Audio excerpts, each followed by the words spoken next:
अब मैं बिला ताखीर हमारे आज के मेहमान, आज की महफिल के रूह रवां हजरत मौलाना मोहम्मद इरफान साहब हाशमी कासमी साहब से गुजारिश करता हूँ कि हजरत वाला तशरीफ लाएं, शहनशाह खिताबत चले आए, ताजदार फसाद चले आए, लेके गुलजार तैयबा के गुल की महक मुश्कबार खिताबत चले आए। अल्हम्दुलिल्लाह अल्हम्दुलिल्लाह व कफ़ा व सलामुन अला इबादिही अल्लज़ीना इस्तफ़ा अम्मा बाद अऊज़ु बिल्लाहि मिनश शैतानिर रजीम बिस्मिल्लाहिर रहमानिर रहीम इन्ना हाज़ल कुरान यहदी लिल्लती हिय अक़वम व अन उस्मान इब्न अफ़्फ़ान रज़ियल्लाहु तआला अन्हु अन्नहु क़ाल रसूलुल्लाह सल्लल्लाहु अलैहि वसल्लम खैरुकुम मन तअल्लमल कुरान व अल्लमह औ कमा क़ाल अलैहि सलातु वस्सलाम। आज के इस मदरसा दारुल फातिमा में के आज़िमुश्शान इजलास आम में शिरकत करने वाले, स्टेज पर तशरीफ फरमा मुअज़्ज़ज़ उलमाए किराम, बिलखुसूस मदरसा हाजा के नाज़िम आला जनाब कारी रुस्तम साहब दामत बरकातुहुम व नाज़िम तालीमात बिरादर कबीर जनाब कारी अबुल कलाम साहब हफिज़हुल्लाह व दीगर मुअज़्ज़ज़ सामीन किराम, आप हजरात इतनी देर से जलसे को समाअत फरमा रहे हैं। मैंने आज खुद भी बच्चों के प्रोग्राम को देखा और सुना, और बच्चों के प्रोग्राम को देखकर और सुनकर ही इस बात का बखूबी अंदाजा हुआ कि असातिज़ा किराम से जिस उम्मीद और जिस लगन के साथ आपने अपना ताल्लुक कायम किया, इस इदारे को कायम किया, इस इदारे में ताउन किया, असातिज़ा किराम अल्हम्दुलिल्लाह आपकी उस उम्मीद पर मुकम्मल तौर पर पूरा उतरे हैं और आइंदा भी उतरते रहेंगे।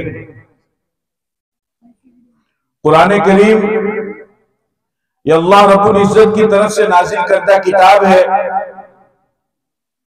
अल्लाह रब्बुल इज्जत ने इसके बारे में फरमाया, इन्ना हाज़ल कुरान यहदी लिल्लती हिय अक़वम, कि ये कुरान इंसानियत की हिदायत के लिए उतारी गई है। यानी दूसरे अल्फाज में आप इसको यूं कह सकते हैं कि कुरान किताब हिदायत है, दस्तूर हयात है, मंशूर हयात है। जो इंसान भी इस किताब को, इस कुरान को अकीदत के साथ, मोहब्बत के साथ, अजमत के साथ पढ़ेगा, इसका मुताला करेगा, इसकी तिलावत करेगा, इसको समझने की कोशिश करेगा, तो अल्लाह रब्बुल इज्जत उसको हिदायत अता फरमाएंगे। और अगर वो पहले से हिदायत याफ्ता हो तो अल्लाह ताला उसे तक़वा की सिफात के साथ मुत्तसिफ फरमाएंगे। अल्लाह रब्बुल इज्जत ने कुरान करीम के अलावा आसमान से और भी बेशुमार किताबें नाजिल फरमाई। बहुत सारे सहीफे अल्लाह ताला ने पैगंबरों पर नाजिल फरमाए और दीगर किताबें भी नाजिल फरमाई, लेकिन कुरान करीम एक मौजिज़ाती किताब है, एक दिलों में इनकिलाब बर्पा करने वाली किताब है। कुरान करीम एक ऐसी किताब है, ऐसे अपने अंदर खासियत और सिफत और तासीर रखने वाली किताब है कि जो तासीर दूसरी किसी भी किताब के अंदर मौजूद नहीं थी। अल्लाह ताला ने ज़बूर को भी नाजिल फरमाया, अल्लाह ताला ने तौरेत को भी नाजिल फरमाया, अल्लाह ताला ने इंजील को भी नाजिल फरमाया, लेकिन कुरान करीम को अल्लाह ताला ने जिस सिफात के साथ मुत्तसिफ फरमाया और जो तासीर अल्लाह ताला ने कुरान करीम के अंदर डाली, वो तासीर दूसरी चीजों के अंदर और दूसरी किताबों में मौजूद ही नहीं है। मैं चंद मिसालों से आपको इस बात को समझाने की कोशिश करूंगा। आप हजरात अच्छी तरीके से जानते हैं कि जब आप किसी चीज को पढ़ते हैं तो पहली मर्तबा जब आप उस चीज को पढ़ते हैं तो आपको अच्छी लगती है, दूसरी मर्तबा पढ़ते हैं तो उसका मजा जरा और कम हो जाता है, तीसरी मर्तबा पढ़ते हैं तो उसका मजा और कम हो जाता है। इस तरीके से जितनी मर्तबा आप उस चीज को पढ़ते जाएंगे उसका मजा और ज्यादा कम होता चला जाएगा। लेकिन कुरान करीम की ये सिफत और खासियत है कि जितनी मर्तबा आप कुरान करीम को पढ़ेंगे उतनी ही मर्तबा पहले से ज्यादा लज्जत और मजा कुरान करीम की तिलावत में आएगा।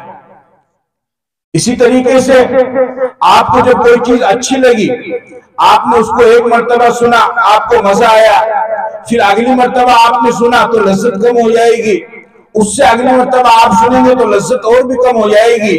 लेकिन कुरान करीम अल्लाह ताला की एक ऐसी किताब है कि इस कुरान को जितनी मर्तबा आप सुनेंगे तो उतना ही ज्यादा मजा, पहले से ज्यादा मजा अगली मर्तबा में आएगा। ये सिफत और ये खासियत अल्लाह ताला ने अपनी किताब कुरान करीम के अंदर रखी है। और ये कुरान कोई मामूली किताब नहीं है, ये इतनी अजीम शान और इतनी अहम किताब है कि जब इस किताब को अल्लाह ताला ने नाजिल करने का फैसला फरमाया और आसमान और जमीन को हुक्म दिया कि मैं तुम्हें इसके हवाले करना चाहता हूं, तो जमीन और आसमान ने इस कुरान की आजमत और वक़्त को देखते हुए इस अमानत को लेने से इनकार कर दिया। इन्ना अरज़ना अल-अमानता अला समावाति वल अर्दि वल जिबाल फअबैना अन यहमिलनहा व अशफक़ना मिनहा व हमलहा अल-इंसान। अल्लाह पाक फरमाते हैं कि हमने अपनी अमानत को यानी इस कुरान को जमीन और आसमान के सामने पेश किया, लेकिन जमीन और आसमान ने इस कुरान की आजमत को देखते हुए लेने से इनकार कर दिया कि हमारे बस की बात नहीं है, हम इसको बर्दाश्त नहीं कर सकते। लेकिन एक इंसान ने इसको लिया। अब और इस कुरान के बारे में अल्लाह ने क्या फरमाया? फरमाया लौ अंज़लना हाज़ल कुरान अला जबलिन लरअयतहु खाशिअन मुतसद्दिअन मिन खश्यतिल्लाह, कि अगर हम इस कुरान को किसी पहाड़ के ऊपर उतार देते तो इस कुरान की हैबत और खशियत इतनी ज्यादा है कि इसकी वजह से पहाड़ लर्जा लर्जा हो जाता, रेजा रेजा हो जाता, टुकड़े टुकड़े हो जाते। अजीब बात है कि एक तरफ इतनी लंबी चौड़ी जमीन जिसने तमाम चीजों के वजन को अपने ऊपर ले रखा है, बर्दाश्त कर रखा है। हुवल्लज़ी जअल लकुमुल अर्ज़ ज़लूलन फम्शू फी मनाकिबिहा व कुलू मिन रिज़्क़ी, लाखों की तादाद में इंसान इसके ऊपर चल रहे हैं, जानवर इसके ऊपर चल रहे हैं, इंसान इसके सीने पर ठोक करके मकान बना रहा है, पहाड़ इसके ऊपर कायम है, जमीन ने इतने बड़े बोझ को बर्दाश्त कर रखा है, आसमान इतना वसी और अरीज है, लेकिन इतने लंबे चौड़े और इतने ताकतवर होने के बावजूद भी इन्होंने कुरान को लेने से मना कर दिया और इंसान ने कह दिया कि हम इसको ले लेंगे, और इंसान ने उसको उठा भी लिया। आखिर कुरान की इस आजमत और हैयत को एक इंसान ने कैसे बर्दाश्त कर लिया? और इंसान तो दूर की बात है, इंसान तो दूर की बात, एक छोटा सा बच्चा, बहुत कम तादाद, बहुत कम उम्र का बच्चा, वो भी इस पूरे कुरान करीम को अपने सीने के अंदर समा लेता है, इस पूरे कुरान को अपने सीने के अंदर उतार लेता है। आखिर वो किस तरीके से करता है? कुरान ये अल्लाह की सिफत है, कलामुल्लाह ये अल्लाह की सिफत है, अल्लाह की जात से ये निकला हुआ है। अल्लाह ताला की सिफत से जब ये है और अल्लाह ताला की जात से जब ये निकला तो वो जलाल वाली सिफत उसके अंदर उस वक्त भी मौजूद थी और मौजूद है। लेकिन अल्लाह ताला ने इस पूरे कुरान को आकाए नामदार ताजदार मदीना खातमुन नबिय्यीन जनाब मुहम्मद रसूलुल्लाह सल्लल्लाहु अलैहि वसल्लम की जात के ऊपर नाजिल फरमाया। तो अल्लाह ताला की जात जलाली है, पैगंबर की जात जमाली है। अब इस कुरान का जितना बोझ था, इसका जितना वजन था, इसकी जितनी हैबत थी, उन तमाम को अल्लाह के नबी सल्लल्लाहु अलैहि वसल्लम ने बर्दाश्त कर लिया है। अब अल्लाह के नबी के वास्ते से जब ये कुरान सहाबा को मिला, सहाबा के वास्ते से ताबीन को मिला, ताबीन के वास्ते से तबे ताबीन को मिला, उनके वास्ते से ये कुरान हम तक पहुंचा। तो इस कुरान की आजमत को चूंकि सीने नबुव्वत ने बर्दाश्त कर लिया है, लिहाजा अब ये हम सब के लिए आसान हो गया है। इसकी वजह से एक मामूली सा छोटा से छोटा बच्चा भी इस पूरे कुरान को अपने सीने के अंदर उतार लेता है। वरना अगर बराह रास्त इस कुरान का नुज़ूल किसी के ऊपर होता, अगर अल्लाह पाक इस कुरान को बराह रास्त किसी इंसान के ऊपर उतारते, तो जब इसकी आजमत और हैयत को पहाड़ और जमीन और आसमान नहीं बर्दाश्त कर पा रहे, तो इंसान तो इसको बिल्कुल भी बर्दाश्त नहीं कर पाता। तो ये कुरान अल्लाह की मौजिज़ाती किताब है, इसने इनकलाब बर्पा किया है और इसकी हिफाजत की जिम्मेदारी भी अल्लाह ने ली है। इन्ना नहनु नज़्ज़लना ज़िक्र व इन्ना लहु लहाफ़िज़ून। दूसरी जो किताबें अल्लाह ताला ने नाजिल फरमाई उनकी हिफाजत की जिम्मेदारी अल्लाह ताला ने नहीं ली।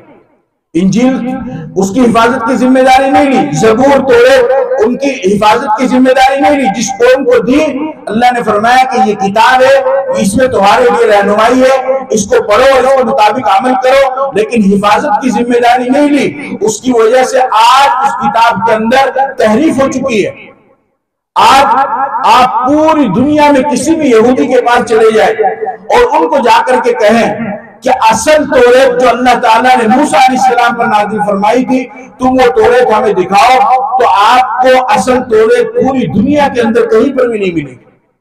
आप ईसाइयों के पास जाइए, उनको जाकर के आप कहिए कि असल इंजील जो अल्लाह ताला ने आसमान से नाज़िल फरमाई, तो हमें वो इंजील दिखाओ, तो आपको असल इंजील नहीं मिलेगी। क्यों? इस वजह से युहर्रिफून अल-कलिमा अन मवाज़िही, उन्होंने जो किताबें अल्लाह ने उनको दी थी उन्होंने अपनी तरफ से उनमें तहरीफ की। जो मसाइल आसान लगे उनको बाकी रखा और जो मसाइल मुश्किल लगे उनको अपनी तरफ से उन्होंने निकाल दिया। लेकिन जब आप किसी मुसलमान के पास जाएंगे और इस्लाम को मानने वाले मुसलमान और कुरान को मानने वाले मुसलमान उसके पास जाएंगे और उसको जाकर के आप कहेंगे कि अल्लाह रब्बुल इज्जत ने तुम्हारे पैगंबर मोहम्मद सल्लल्लाहु अलैहि वसल्लम के ऊपर जो कुरान नाजिल फरमाया था, क्या तुम वैसा का वैसा कुरान हमें दिखा सकते हो? तो अल्हम्दुलिल्लाह हम बगैर किसी शक व शुबा के सीना ठोक करके शरह सद्र के साथ में ये बात कहते हैं कि अल्लाह रब्बुल इज्जत ने आज से 1450 साल पहले हज़रत जिब्रील अलैहिस्सलाम के जरिए से जो कुरान अपने पैगंबर पर नाजिल फरमाया था, आज पैगंबर के दुनिया से 1450 साल के गुजर जाने के बाद भी बिल्कुल वैसा का वैसा ये कुरान हमारे पास में मौजूद है। कोई तब्दीली नहीं, जर्रा बराबर तब्दीली नहीं, एराब की तब्दीली नहीं, हरकत सकनात की तब्दीली नहीं, जबर जेर की तब्दीली, किसी भी तरह की कोई तब्दीली हुई भी नहीं है और हो भी नहीं सकती, नहीं हो सकती है। क्यों? इस वजह से कि इस कुरान की हिफाजत की जिम्मेदारी अल्लाह ने ली है। और अब आप ये समझेंगे कि भाई कुरान तो मस्जिदों में रखा हुआ है, हमारे घरों में रखा हुआ है, मदरसे के अंदर रखा हुआ है, तो हो सकता है कि कोई आए या कोई ऐसा ताकतवर जालिम मुसल्लत हो जाए और वो आकर के इन तमाम नुस्खों को जला दे, तो कुरान तो गया। नुस्खों में कुरान नहीं है। अल्लाह रब्बुल इज्जत ने अपनी किताब कुरान करीम की हिफाजत किताबों से ज्यादा और सफों से ज्यादा सीने के जरिए से करवाई, सीने के जरिए से। इसीलिए शेखुल इस्लाम मुफ्ती तकी उस्मानी साहब दामत बरकातुहू फरमाते हैं कि अगर कोई दुश्मन ये मंसूबा बनाता है कि हम पूरी दुनिया से कुरान करीम को खत्म कर देंगे और खुदा ना खास्ता अगर वो अपने इस मंसूबे में कामयाब भी हो जाता है, उसके बावजूद भी एक मासूम सा छोटा सा बच्चा खड़ा होगा और वो खड़ा होकर के अल्हम्दु से लेकर वो नास तक पूरा का पूरा कुरान लिखवा देगा, पूरा कुरान लिखवा देगा। और तमाम हाफिज कुरान को तो खत्म किया भी नहीं जा सकता है। क्यों? इस वजह से कि हाफिज कुरान जो भी है उनके माथे पर लिखा हुआ नहीं है कि अना हाफिजुन, मैं हाफिज हूं। तो अगर दुश्मन मारना भी चाहेगा, खत्म भी करना चाहेगा, तो वो कितनों को मारेगा और कितनों को खत्म करेगा। तो दुश्मन चाहे जितनी भी तदबीरें कर ले, जितनी भी साजिशें कर ले, जितनी भी प्लानिंग कर ले, कुरान आज तक मौजूद है और बिहम्दिल्लाह बगैर किसी तब्दीली के मौजूद है और कयामत तक इसी तरीके से ये कुरान मौजूद रहेगा। अब अल्लाह ने जो इस कुरान की हिफाजत की जिम्मेदारी ली है, तो ये अल्लाह का एक गैबी निजाम है। अब खुशनसीब होगा वो आदमी कि जो अल्लाह के इस निजाम में शामिल हो जाएगा।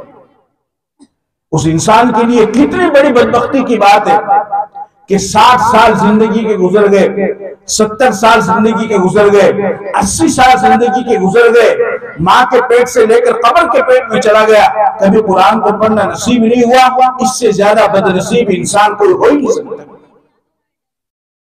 आपको अपने सारे अमाल मुबारक हो, आपको अपनी सारी इबादतें मुबारक हो। अगर आपके किसी भी नेक अमल के अंदर या आपके किसी भी दीनी काम के अंदर अगर कुरान शामिल नहीं है तो उस दीनी काम का कोई फायदा नहीं, अगर कुरान उसमें शामिल नहीं। इसलिए कि कुरान मरकज है, कुरान सेंटर है, कुरान से हिदायत के चश्मे फूटते हैं, कुरान से फैजियान होते हैं, कुरान से रूहानियत और नूरानियत के चश्मे फूटते हैं, और कुरान से ही तो राहें खुलती है। किताब अंज़लनाहु इलैका लितुख़रिजन नास मिनज़ ज़ुलुमाति इलन नूर, ये किताब हमने आपके ऊपर इस वजह से नाजिल फरमाई है ताकि आप लोगों को अंधेरों से रोशनी की तरफ लाए। तो रोशनी की तरफ लाने वाली, इल्म की तरफ लाने वाली, नूर की तरफ लाने वाली, अल्लाह की मारिफत की तरफ लाने वाली किताब वो कुरान करीम, वो कुरान है। माफ कीजिएगा, आज हमारे समाज का हाल ऐसा हो गया है कि अगर किसी बाप के 4 बेटे हैं तो उन 4 बेटों में अगर 3 बेटे होशियार हैं तो वो उन 3 बेटों को तो हिंदी और अंग्रेजी के हवाले करता है, और एक बेटा जो बदमाश है या नाअहल है या कमजोर है या बात नहीं मानता है उसको मदरसे के हवाले करता है, उसको कुरान के हवाले करता है। अल्लाह रब्बुल इज्जत ने आपको दिमाग दिया, आपको अकल दी, इस दिमाग से आपने एक मर्तबा भी अपनी जिंदगी में अल्लाह की किताब को समझने की कोशिश नहीं की। इससे ज्यादा बदनसीबी कुछ हो सकती है? इतनी बड़ी नेमत अल्लाह ताला ने आंख आपको दी, आपने अपनी जिंदगी में 7 साल गुजार दिए, एक मर्तबा भी आपको कुरान करीम को देखना नसीब नहीं हुआ। इससे बड़ी बदनसीबी और कुछ हो सकती है? इतनी बेहतरीन नियामत जबान की शक्ल में अल्लाह ने आपको अता फरमाई, पूरी जिंदगी में एक मर्तबा भी आपको इस जबान के जरिए से कुरान को पढ़ना नसीब नहीं हुआ। इससे बड़ी बदनसीबी और कुछ हो सकती है? दुनिया के अल्लाह की दी हुई नियामतों से सारा काम करेंगे, और अगर किसी को अल्लाह ने दिमाग ज्यादा दिया है तो वो बाप अपने बेटे के बारे में पहले ही प्लानिंग कर लेता है कि मैं तो इसको डॉक्टर बनाऊंगा, मैं तो इसको फुला बनाऊंगा, मैं तो इसको फुला बनाऊंगा, मैं तो इसको फुला बनाऊंगा। बहुत अच्छी बात है, आपको जो भी बनाना है आप बनाइए, शरीयत एतबार से कोई मना नहीं है। लेकिन सवाल ये पैदा होता है कि अल्लाह रब्बुल इज्जत ने इस पूरी बस्ती के अंदर या इस पूरी बिरादरी के अंदर आपको एक अनोखा और मुमताज बेटा अता फरमाया था कि जो ज़हानत के आला मकाम पर फाइज था, जिसको अल्लाह ने बेहतरीन जहन दिया था। आपने एक मर्तबा भी उसको अल्लाह की किताब के हवाले नहीं किया, एक मर्तबा भी आपने उसको अल्लाह की किताब के हवाले नहीं किया, अल्लाह की तालीम को उसको हवाले नहीं किया। इससे बड़ी बदनसीबी और क्या हो सकती है? मेरे भाई, कुरान किसी मौलवी की किताब नहीं है, किसी आलिम की किताब नहीं है, किसी मुफ्ती की किताब नहीं है, ये तो अल्लाह की किताब है जो अल्लाह ने अपनी तरफ से पैगंबर के ऊपर नाजिल फरमाई है। जो इसको पढ़ेगा, जो इसको अपने सीने से लगाएगा और जो इसके मुताबिक अमल करेगा वो कामयाब हो जाएगा। और जो पढ़ने वाले हैं, जो अमल करने वाले हैं, जो सीखने वाले हैं, वो खुशनसीब इंसान, वो खुशनसीब इंसान है। फरमाया आप अलैहिस्सलातु वस्सलाम ने, खैरुकुम मन तअल्लमल कुरान व अल्लमा, कि तुम में सबसे बेहतरीन इंसान वो है कि जो कुरान को सीखे और दूसरों को सिखाए।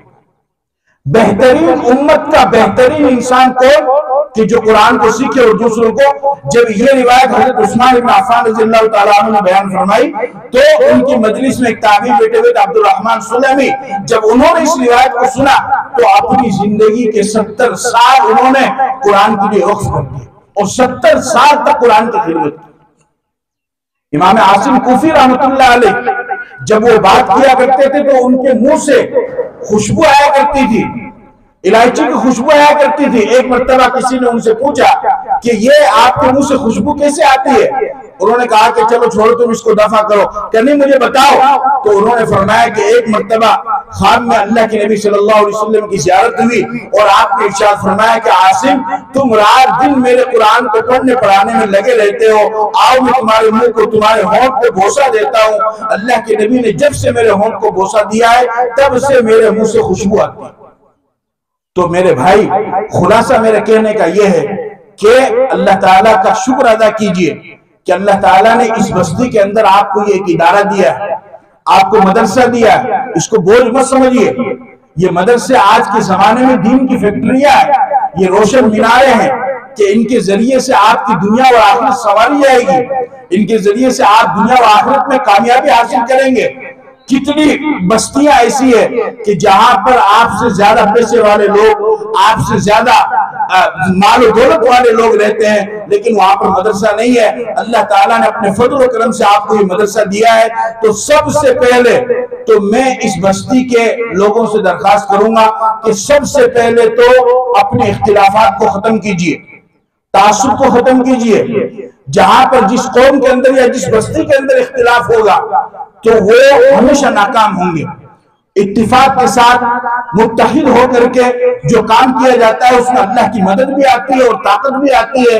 तो ईमान की बुनियाद पर, कलीमे की बुनियाद पर, कुरान की बुनियाद पर, अल्लाह की जात की बुनियाद पर, पैगंबर की जात की बुनियाद पर, काबे की बुनियाद पर और ईमान के जो अहम अरकान हैं उन तमाम अरकान की बुनियाद पर हमें तमाम इख्तिलाफात को खत्म करके इस मदरसे को आगे बढ़ाना है और इस मदरसे को कामयाब करना है।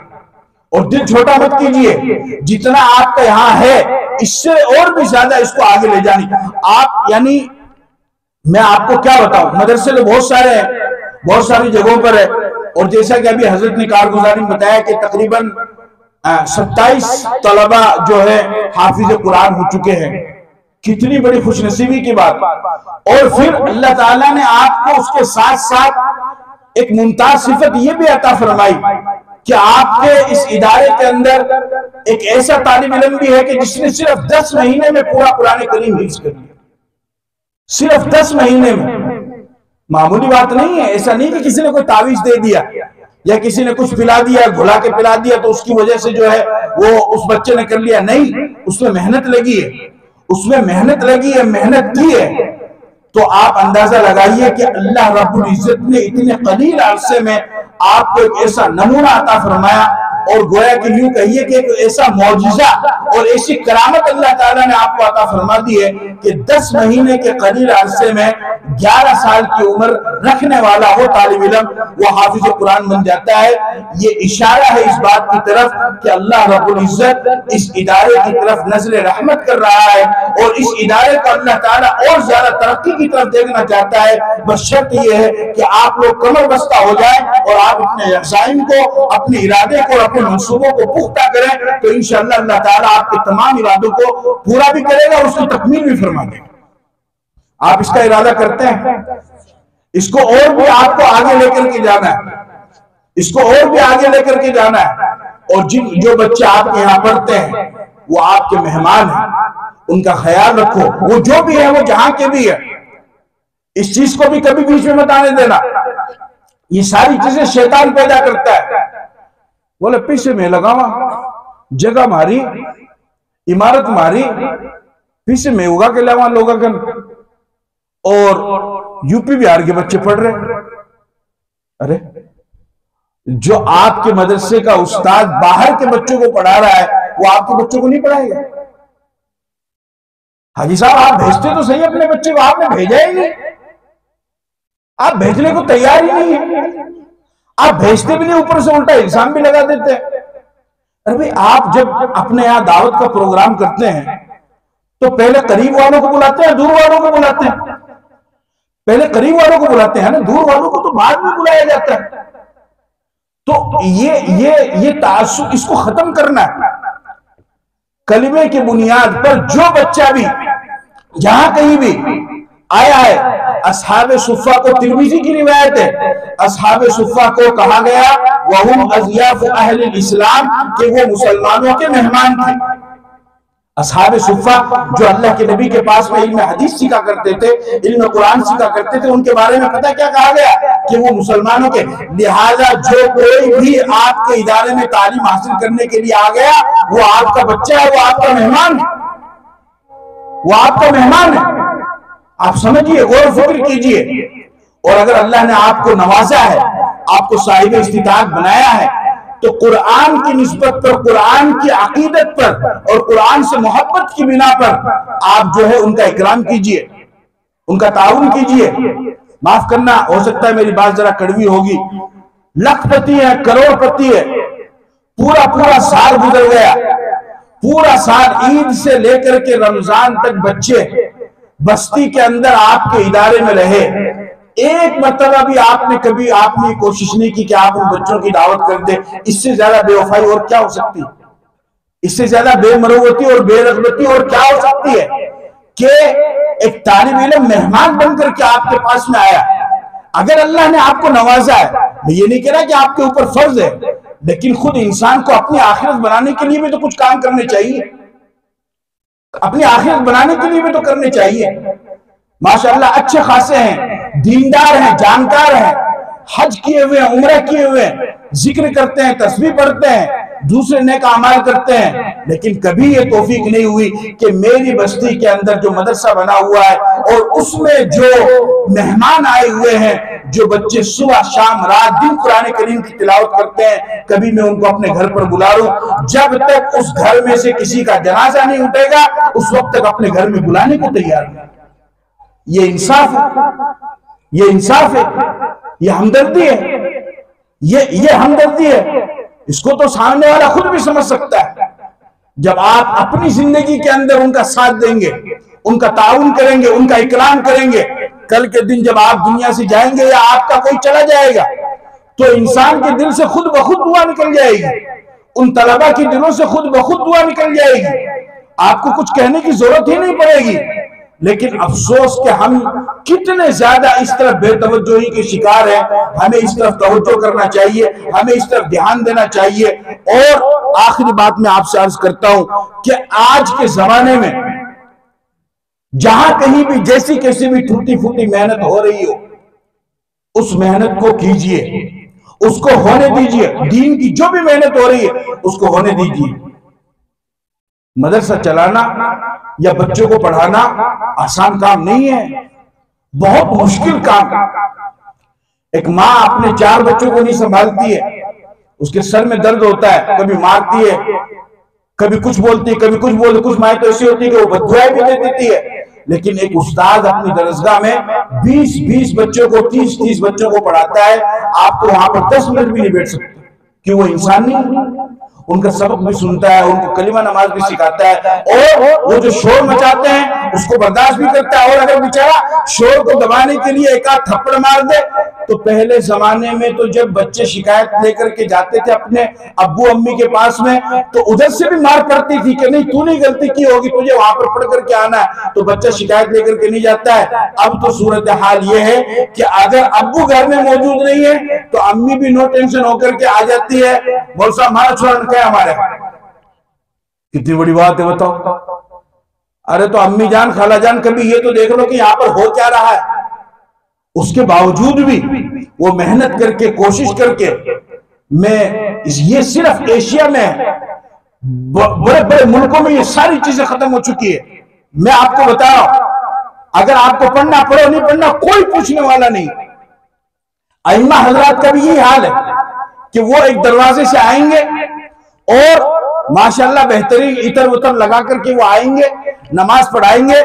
आपको बाज दफा तो उनका चेहरा भी देखना नसीब नहीं होगा, और वो रुमाल लगा करके यूं आते हैं, नमाज पढ़ाई, और उसी दरवाजे से बाहर चले जाते हैं।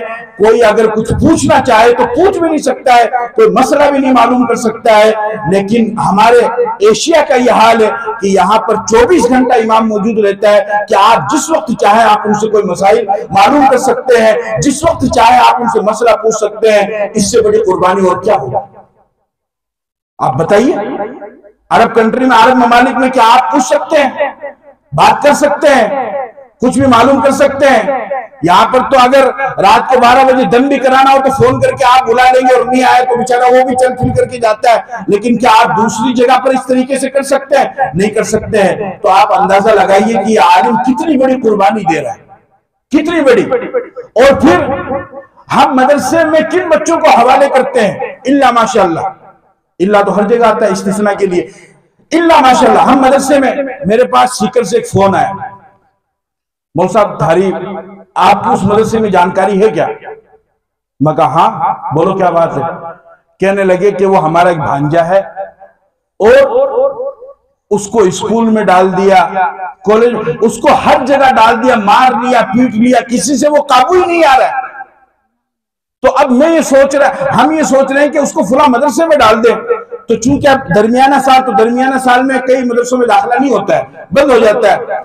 तो आप थोड़ी सी सिफारिश कर दें कि वो उस बच्चे का वहां पर दाखिला ले, यानी माँ से, बाप से, दादा से, दादी से, पूरे मोहल्ले वालों से जो बच्चा कंट्रोल नहीं हुआ, उस बच्चे को किसके हवाले कर रहा है?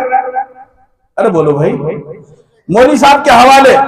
और जब मौली साहब ने मारकर, कूटकर या बहला फुसलाकर या दुआ या बद्दुआ देकर या फजाइल सुनाकर या अजाब और इकाब बताकर या जन्नत और जहन्नम दिखाकर कुछ भी करके उसको तैयार करके उसको एक अच्छा इंसान बना दिया, तब भी हमारे भाई कहते हैं मौलवियों ने आज तक किया ही क्या है, इसको बना तो दिया इंसान।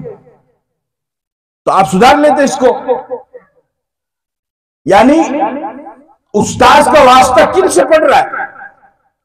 उस्ताद का वास्ता किन से पड़ रहा है? और फिर उनकी पूरी जरूरियात का ख्याल रखना। अगर आपके मदरसे में जैसे शायद 20 या 30 बच्चे हैं, जितने भी हैं, मान लीजिए 30 बच्चे हैं आपके मदरसे में, 50 बच्चे हैं, तो उन 50 बच्चों के नाश्ते का इंतजाम, खाने का इंतजाम, शाम को खाने का, अगर कोई बीमार हो गया तो उसकी दवा का इंतजाम, आप बताओ क्या कोई मामूली काम है? भाई बताओ तो सही, क्या मामूली काम है? हाँ, आपको तो कभी मन में आ गया, मूड में आ गया तो आपने दावत कर दी, और वो मूड में भी तो आजकल नहीं आता, आजकल वो भी नहीं आ रहा। यानी पहले तो ये होता था कि मौल साहब अल्लाह पाक मान लो कारोबार में बढ़िया कारोबार कर दियो और मान लो छोरो बढ़िया जॉब लाग गयो, लटाबरा की दावत है शाम का गया, पहले ये, अब वो भी नहीं आता। अब अगर बढ़िया काम हो जाए, झुंझुनू, यहां तो मुझे नहीं मालूम, जयपुर से डीजे वाले को बुलाना है, वहां मिरासी भी बढ़िया आएंगे और नाच गाने वाले भी बढ़िया आएंगे।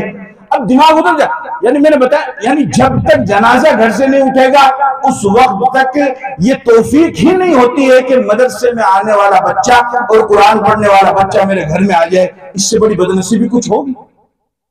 अरे सोचो तो सही, सहाबाई किराम का ये मामूल था कि सहाबी अल्लाह के नबी के पास आते हैं और आकर के, बुखारी की रिवायत है कि और आकर के कहते हैं कि या रसूल अल्लाह, मैंने ये मकान बनाया है, मैं इस मकान में रह रहा हूँ, आप इस जगह पर नमाज पढ़ लीजिए, हम उसके बाद इस जगह को मुसल्ला का बनाएंगे और मुस्तकिल हम यहीं पर नमाज पढ़ेंगे।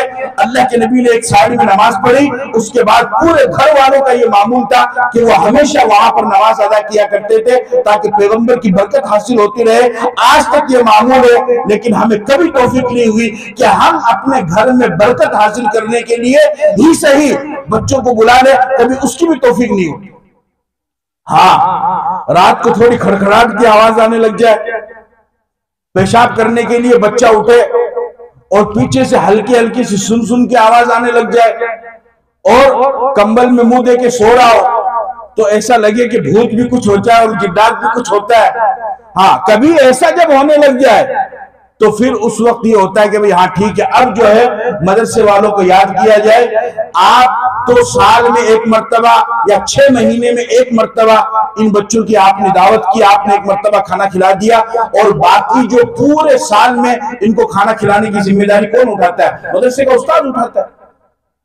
अरे भाई उठाता नहीं उठाता बोलो आप? तो इसको अपने दिल पर लेकर के सोचो, ये अलग मखलूक नहीं है। आप अगर ये चाहे कि 2024 में हमें अबू बकर सिद्दीक और उमर फारूक जैसा आलिम मिले, तो भैया नहीं मिलेगा। जितनी ज्यादा पैगंबर के जमाने से दूरी होती जाएगी उतना बिगाड़ आएगा, उतना बिगाड़ आएगा। हकीम तिरमिजी बड़े मशहूर बुजुर्ग गुजरे हैं, बहुत मशहूर, जवानी में बहुत खूबसूरत थे। एक तो इमाम तिरमिजी वो अलग है, एक हकीम तिरमिजी है। हकीम तिरमिजी का ये वाकया है कि बहुत मशहूर बुजुर्ग और खूबसूरत नौजवान, एक खूबसूरत लड़की आती है और वो हजरत को जिना के लिए अपनी तरफ माइल करती है कि आइए आप मुझसे जिना कीजिए। हजरत ने फौरन उसको मना फरमा दिया। जब बुढ़ापा आया, सर के बाल सफेद हुए, तो एक मर्तबा ख्याल आया कि यार इतनी खूबसूरत हसीन और जमील औरत आई थी, अगर एक मर्तबा उससे अपनी ख्वाहिश पूरी कर लेता, फिर तौबा कर लेता, अल्लाह तो माफ कर ही देता शिर्क के अलावा सारी चीजों को, मैं भी तौबा कर लेता। फिर फौरन ख्याल आया कि ये ख्याल भी कैसे आया?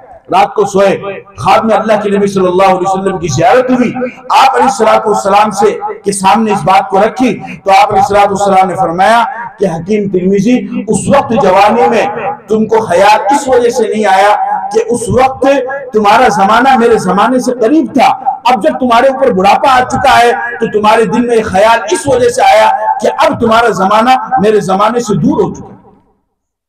तो पैगंबर के जमाने से जितनी दूरी होगी बिगाड़ सब में आएगा। अगर आवाम में आएगा तो आलिम में भी आएगा, और फिर तो बचेंगे भी नहीं। कयामत भी तो जब ही कायम होगी ना। कयामत में इन्न मिन अशरात अस्साअति अन युरफअल इल्म व यज़हरल जहल, कि यह अलामत है कयामत की कि इल्म को उठा लिया जाएगा। इल्म को कैसे उठाया जाएगा? इल्म को इस तरीके से उठाया जाएगा कि उलमा को उठा लिया जाएगा। जब उलमा को उठा लिया जाएगा तो मसला बताने वाला कोई होगा नहीं।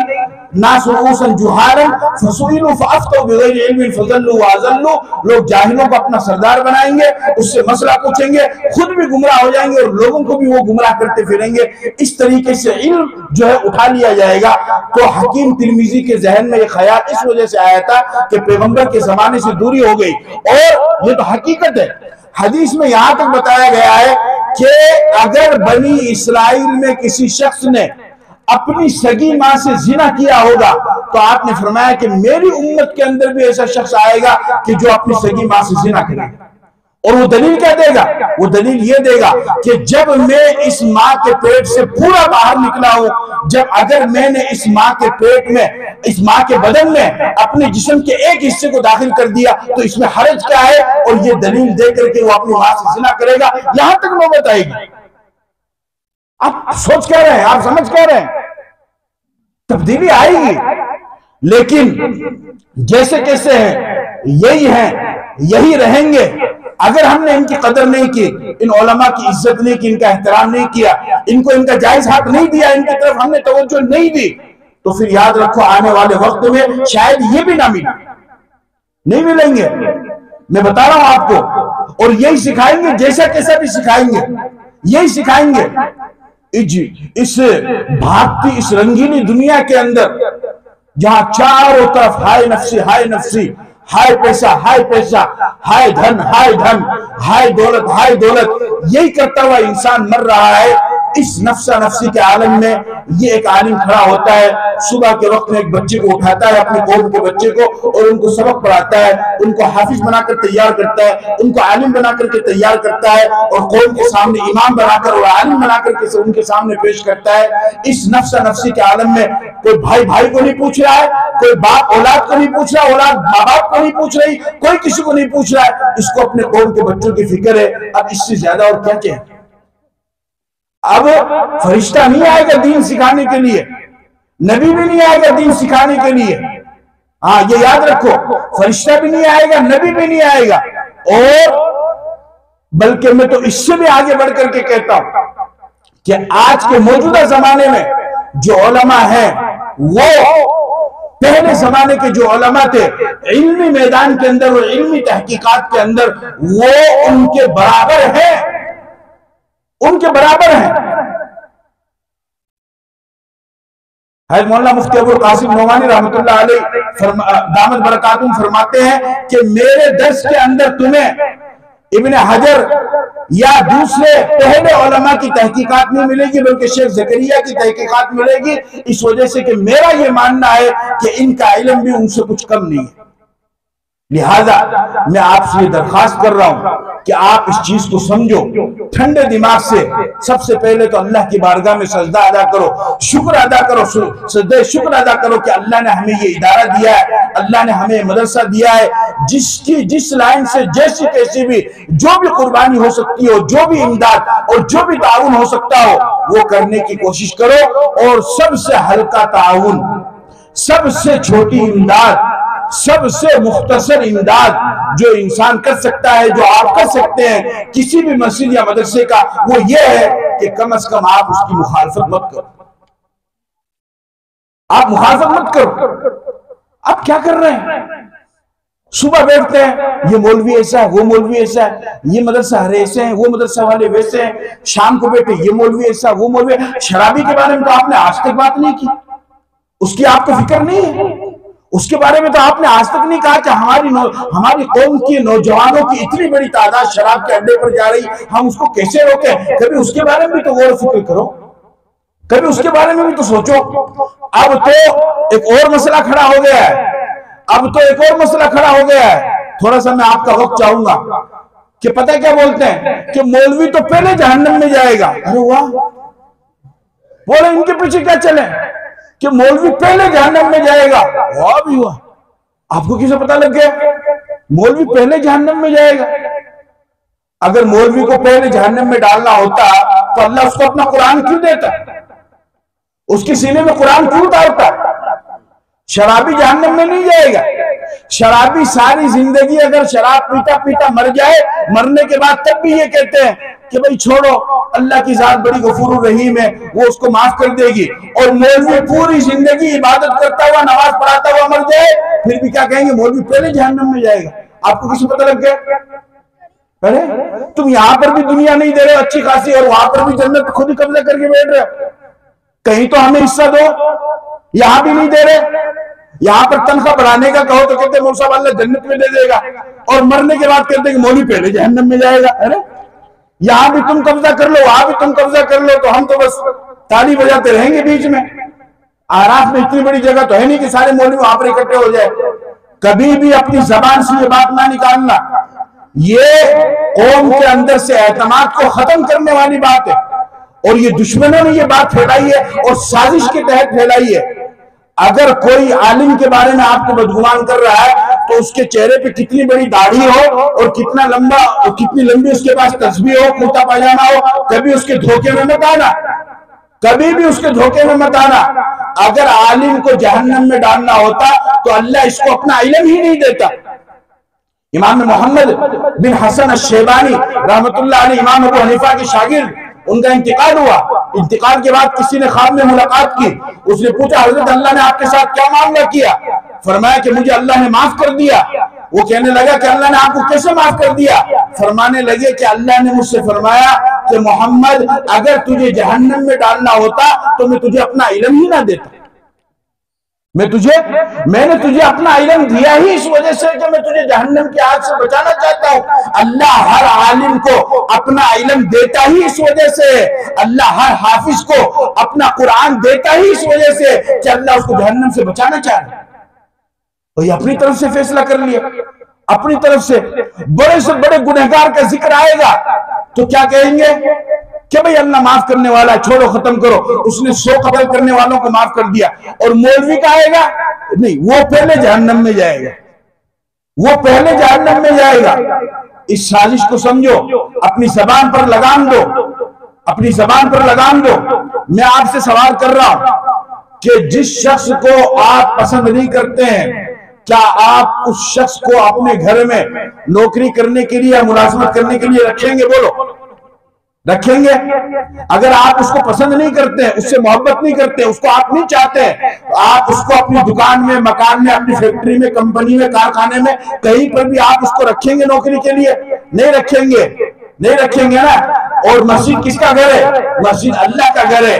अगर अल्लाह ने किसी आलिम को, किसी इमाम को अपने घर में रख रखा है, इसका मतलब ये है कि अल्लाह इससे राजी है। अगर अल्लाह इससे राजी नहीं होता तो इसको अपने घर में नहीं रखता। अगर मौलवी पर जिसने इतनी बड़ी खिदमत अंजाम दी, इमाम बुखारी आजमी आलिम अरबी नहीं है, इतनी बड़ी किताब लिखी जिसके बारे में उलमा कहते हैं असहुल कुतुब बाद किताबिल्लाह अस्सहीह अल बुखारी। क्या इस दुनिया के अंदर जमीन और आसमान के दरमियान में अल्लाह की किताब के बाद अगर सबसे बेहतरीन और सही किताब कोई है तो वो बुखारी शरीफ है। उस बुखारी को लिखने वाला इमाम बुखारी एक आलिम है। बुखारी को लिख करके वो जहन्नम में जाएगा और शराबी जन्नत में जाएगा। जिस आलिम ने अपनी सारी जिंदगी कुरान को पढ़ने पढ़ाने में लगा दी वो जहन्नम में जाएगा। और जो कभी पढ़ने कुरान को जिसने कभी अपने हाथ में नहीं लिया वो जन्नत में जाएगा। जिस आलिम ने अपनी सारी जिंदगी इमामत करते हुए गुजार दी, 5 वक्त सिर्फ नमाज पढ़ी नहीं बल्कि लोगों को पढ़ाई, वो तो जहन्नम में जाएगा। और जिसने कभी ईद और बकरीद भी नहीं पढ़ी वो जन्नत में जाएगा। वाह, क्या बेहतरीन इंसाफ किया। और थोड़ा सा एहसास भी नहीं होता है कि किस मुंह से हम ये बात बोल रहे हैं, फौरन बोल देते। कहां से साबित है? कहां से साबित है? फिर अगर आप यही होता रहेगा, अच्छा ये भी कहेंगे कि मौलवी पहले जहन्नम में जाएगा, फिर उससे नमाज भी पढ़वाएंगे, उसी इमाम के पीछे नमाज पढ़ी और फिर उसी के बाद में ये पहले जहन्नम में जाओ, तो फिर नमाज क्यों पढ़ी? जहन्नमी के पीछे कोई नमाज पढ़ता है? उसी से अपने बच्चों को पढ़वाएंगे, उसी से अपने माँ बाप का जनाजा पढ़वाएंगे, उसी से अपने बच्चों का निकाह, उसी से अपना सारा काम कराएंगे और फैसला भी सुना देंगे कि मौलवी पहले जहन्नम में जाएगा। कहां से आया? हदीस में है। और कुछ तो लोग अब ऐसे हो गए हैं कि पता नहीं कौन सी किताब में 15 किस्में पढ़ ली है और अपनी तरफ से फैसला। ये उलमाए सू में है। ओहो, अच्छा, 2 किस्में मालूम, एक ही उलमाए हक, एक उलमाए सू। बस ये 2 किस्में मालूम हो गई, अब पूरा ढंडोरा पीटेंगे। ये उलमाए सू में है।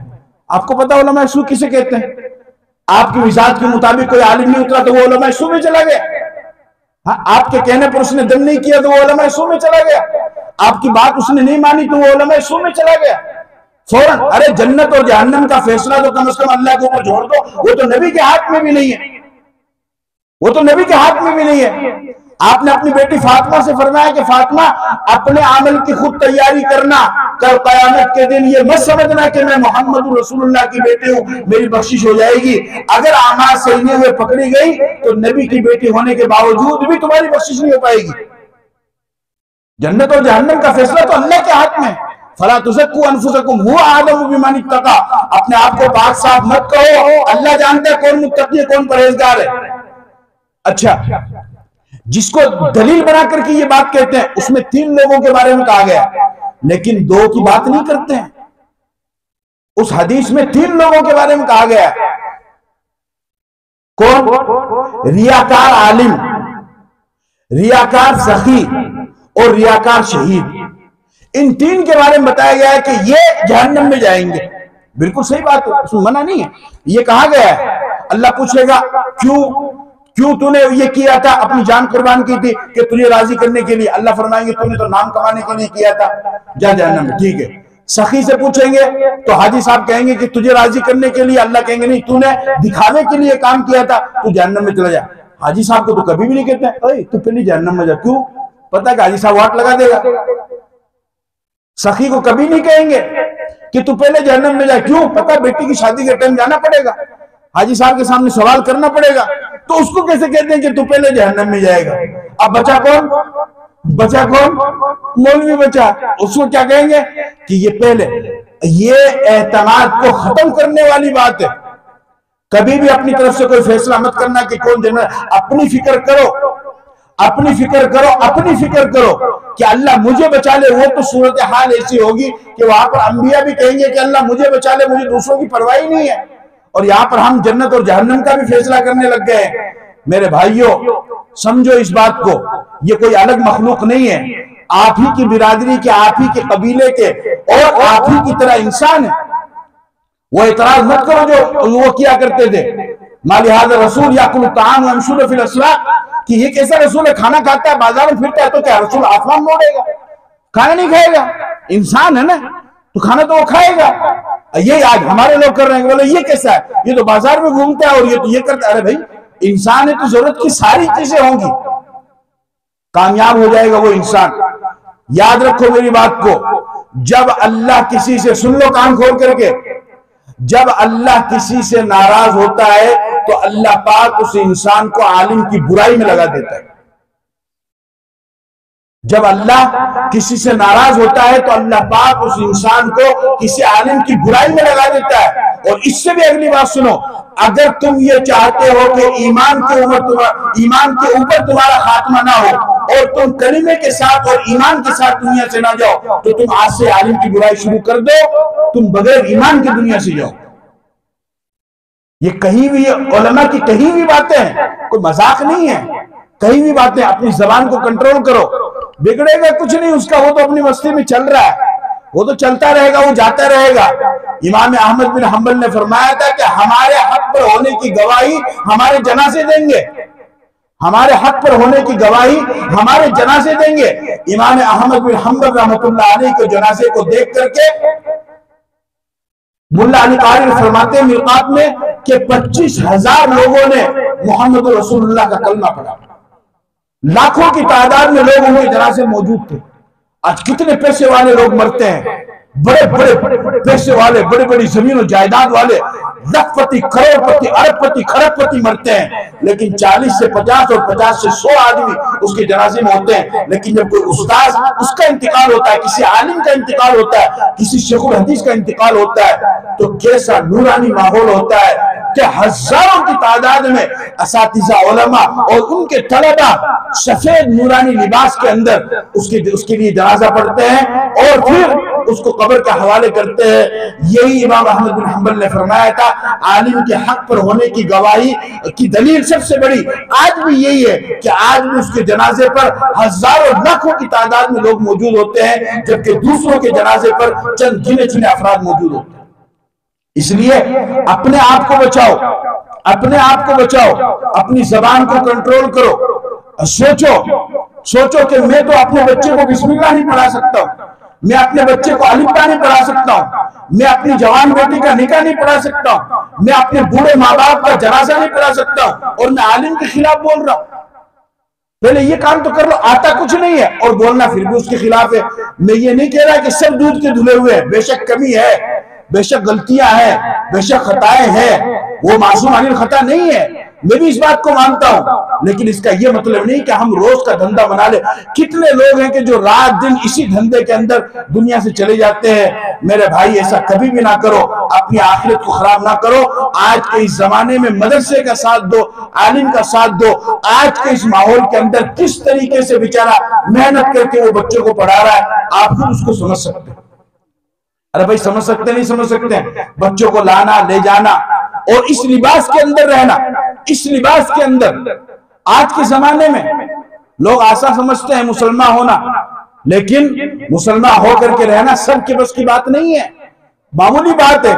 इतने पुरफितन दौर में इतने सख्त हालात के बावजूद और इतनी सख्त परेशानियों के बावजूद और जान पर जान बना है और अपनी जान का खतरा हो, अपनी माल का खतरा हो, अपनी इज्जत का खतरा हो, उसके बावजूद भी इस आलिम ने मस्जिद को भी आबाद रखा है, मदरसों को भी आबाद रखा है। तो इनकी बहुत बड़ी कुर्बानी है। इसलिए अपनी जबानों को कंट्रोल करो और ये कहना बंद करो। और अगर आप ये कहेंगे तो याद रखो कि ये सारी बातें आपके अपने ईमान को खराब करने वाली है कि मौलवी पहले जहन्नम में जाएगा, इन पर तो एतमाद नहीं किया जा सकता है, ये तो खुद झूठ बोलते हैं, वो जो भी करते हैं उनका फैसला अल्लाह करेगा। अगर आपको अपनी आखिरत सही करनी है तो आपका ये फर्ज है कि आप उनका ख्याल रखें।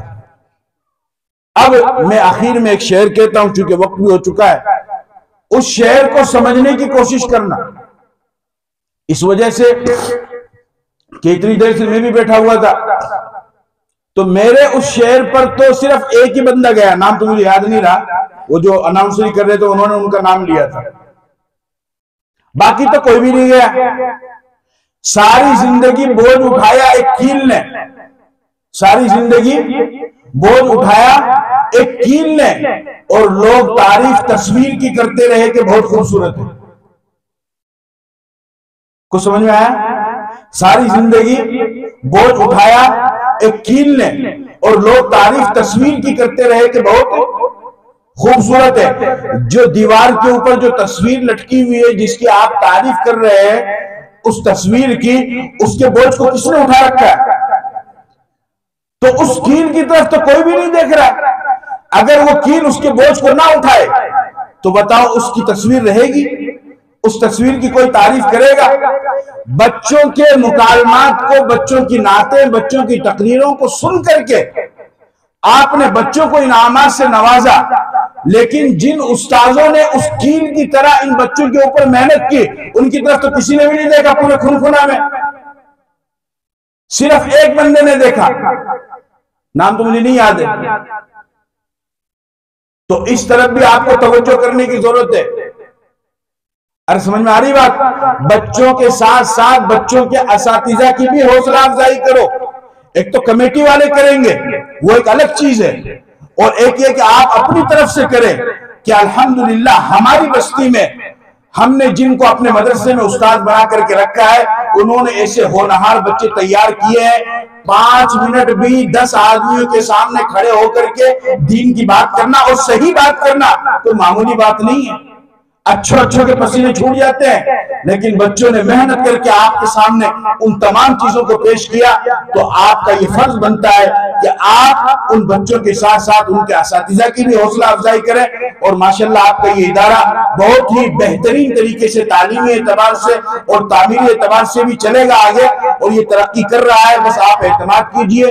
पूरी बस्ती वालों को भी मुबारकबाद भी देता हूँ, और खास तौर पर जो कमेटी के हजरात हैं उनको भी मैं मुबारकबाद देता हूँ कि आपने जिन असातिज़ा को अपने यहाँ पर रखा है वो आपके एतमाद पर पूरा उतर रहे हैं। आप मजीद उनके ऊपर एतमाद कीजिए, मजीद उनके ऊपर विश्वास कीजिए, मजीद उनका ताउन कीजिए, मजीद उनकी जरूरियात को पूरा कीजिए, मजीद उनका ख्याल पूरा कीजिए। तो इंशाअल्लाह अज़ीज जो मेहनत ये कर रहे हैं इससे भी आगे बढ़ करके ये मेहनत करेंगे, आपके सामने करेंगे, तो इंशाअल्लाह बेहतरीन रिजल्ट आएगा। और मदरसे की भी जो जरूरियात है उन जरूरियात को भी हमें पूरा करना है, और इस मदरसे को और आगे बढ़ा करके ले करके जाना है, और ये कोशिश करनी है कि हम मरते दम तक इस मदरसे को और आगे बढ़ाएंगे इंशाअल्लाह। और आने वाली नस्ल को भी ये वसीयत करके जाएंगे कि वो भी इस मदरसे को और आगे बढ़ाने की कोशिश करें। इसको मदरसा ही बना करके रखना है, दीनी तालीम ही के लिए इसको बना करके रखना है, और उसके लिए आपको मुकम्मल तौर पर कोशिश भी करनी है। और ये तो वैसे भी एक मुमताज दीनी इदारा हो चुका है, जैसा कि मैंने आपके सामने अर्ज किया था। और मैं मुबारकबाद भी देता हूँ अपने भाई कारी अब्दुल कलाम साहब को कि माशाअल्लाह अल्लाह ताला ने ऐसा ज़हीन बच्चा इनको अता फरमाया कि 10 महीने की उम्र में इनके बच्चे ने, अनस ने, जो 10 महीने की कलील मुद्दत में उसने जो है कुरान करीम को हिफ्ज़ किया, पूरे कुरान को अपने सीने में उतारा। मैं इनसे भी दरखास्त करूंगा कि उनको बेहतरीन आलिम भी बनाए, ताकि वो कौम की और मिल्लत की बेहतरीन तरीके से खिदमत कर सके। ज्यादा से ज्यादा कुरानी आयात और अहादीस की इबारत और फिक़ही मकालात को अपने अंदर उतारे, और कौम की सही रहनुमाई और सही तर्जुमानी करे।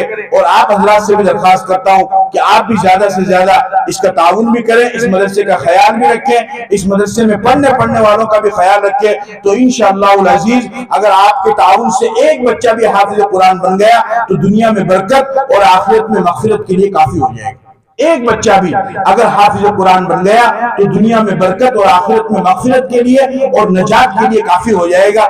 इस वजह से आप इसका ख्याल रखें। अल्लाह ताला मुझे और आपको अमल की तौफीक अता फरमाए। व आखिरु दावाना अल्हम्दुलिल्लाहि रब्बिल आलमीन।